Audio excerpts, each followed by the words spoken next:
Welcome to DRX Website Manager, where today we're talking about categories. And what we'll do is we're going to head under our store heading here to our Website Manager.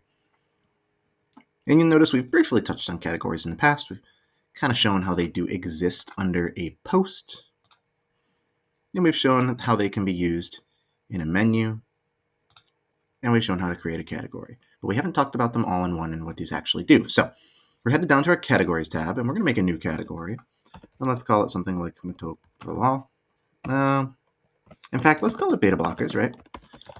In case we ever decided to have more posts on beta blockers specifically. And I'll go ahead and I'll add a new category. And there's a few things we can do with this category. So we're going to go down to our posts here. And we can categorize these different posts. So lisinopril, maybe I add this to ACE inhibitors and ARBs. Losartan, right? Maybe I do the same.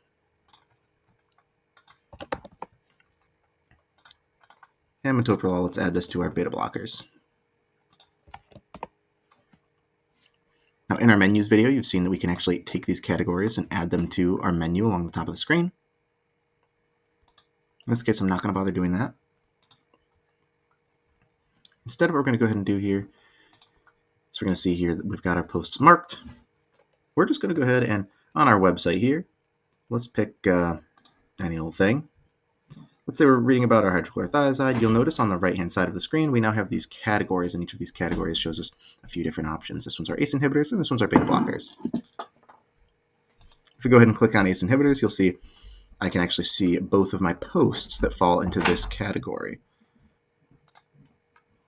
Now, this is particularly useful if you have a topic that you're making posts about continuously or ongoing, something to keep people updated about.